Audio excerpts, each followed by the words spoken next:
Salut à tous, vous écoutez Switch Tech, le format qui vous aide à mieux gérer vos services IT, vos projets et vos idées. De l'utile, du clair et du partage pour avancer ensemble, étape par étape. Aujourd'hui, cap sur ITIL 4. C'est pas juste une mise à jour d'ITIL V3, c'est un véritable renouveau pour s'adapter à la 4e révolution industrielle. Alors, pourquoi ITIL V3 avait besoin d'être dépoussiéré? Quels sont les grands principes d'ITIL 4? On voit tout ça ensemble, c'est parti. Pourquoi fallait-il passer à ITIL 4? Commençons par un constat simple. ITIL V3 avait ses limites. Même s'il était très solide, il était trop rigide. Son cycle de vie en 5 phases, stratégie, conception, transition, exploitation, amélioration continue, ne correspondait plus à la réalité des entreprises modernes. En plus, les 26 processus étaient souvent perçus comme contraignants et compliqués à déployer. Le manque d'approche holistique, on se concentrait sur les processus, mais vraiment pas assez sur les acteurs, sur la technologie ou sur la création de valeur.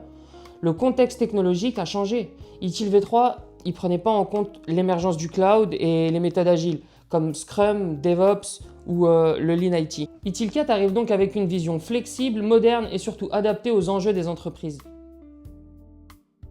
Les deux grandes composantes d'ITIL 4. Pour comprendre ITIL 4, on s'appuie sur deux piliers principaux, le système de valeur des services, SVS, et le modèle en 4 dimensions. Le système de valeur des services, SVS. Le SVS, c'est le cœur d'ITIL 4. Il décrit comment toutes les activités et les composantes d'une organisation travaillent ensemble pour créer de la valeur. L'objectif, faciliter la création de services qui répondent aux besoins des clients et des parties prenantes. Le SVS repose sur 5 composantes clés. La chaîne de valeur des services, un modèle flexible pour créer, délivrer et améliorer les services.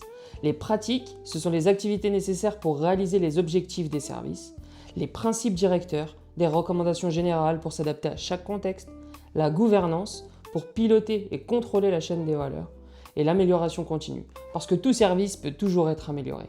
Ce système de valeurs est agile, adaptable et centré sur la création de valeur. Le modèle en 4 dimensions. Pour avoir une approche holistique, ITIL 4 repose sur 4 dimensions essentielles à la gestion des services. L'organisation et les personnes. On parle ici de culture d'entreprise, des rôles, des compétences et des responsabilités. Les personnes sont au cœur de la gestion des services. L'information et la technologie. Cette dimension englobe les technologies modernes comme le cloud, l'intelligence artificielle et bien sûr la gestion de l'information nécessaire pour délivrer des services de qualité. Les partenaires et les fournisseurs. Les collaborations internes et externes jouent un rôle majeur. Les partenaires stratégiques permettent d'accéder à des compétences et à des ressources complémentaires. Le flux de valeur et les processus. Il s'agit d'organiser les activités pour optimiser la création de valeur. C'est là qu'on retrouve l'agilité, la chaîne de valeur des services et l'amélioration continue.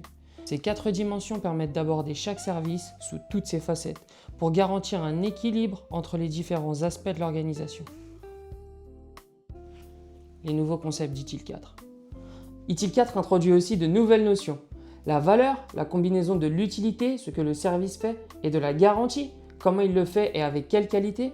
L'organisation, ce sont les acteurs responsables de la création de valeur. Le produit, un élément de configuration qui fournit de la valeur.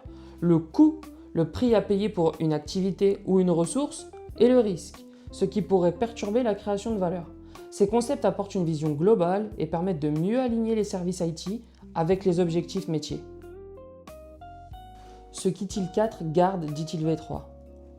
Attention, ITIL V4 ne jette pas tout à la poubelle. Elle conserve des éléments essentiels d'ITIL V3 comme la notion de service basée sur l'utilité et la garantie, les objectifs des processus, toujours orientés bon sens et efficacité, les bonnes pratiques de l'amélioration continue, avec un focus renforcé grâce à la route Deming, la gouvernance basée sur les indicateurs de performance, KPI et CFS.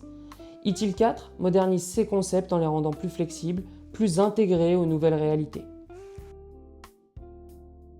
Pour conclure, en résumé, ITIL 4 est plus qu'une simple évolution. C'est une véritable transformation de la gestion des services. Elle propose une approche agile, modulaire et centrée sur la création de valeur. Avec son système de valeur des services et son modèle en 4 dimensions, ITIL 4 répond aux défis d'aujourd'hui tout en gardant ce qui a fait la force d'ITIL V3. C'est un nouvel outil puissant pour les entreprises qui veulent rester compétitives, aligner leurs services IT avec les objectifs métiers et répondre aux besoins de leurs clients avec agilité. Merci d'avoir suivi cet épisode. J'espère que cette présentation des grands principes d'ITIL 4 vous a éclairé sur les enjeux et les opportunités qu'elle apporte. N'hésitez pas à partager, à vous abonner et à me laisser un commentaire. On se retrouve très bientôt pour un nouvel épisode. On creusera encore plus en profondeur les pratiques d'ITIL 4. À très vite.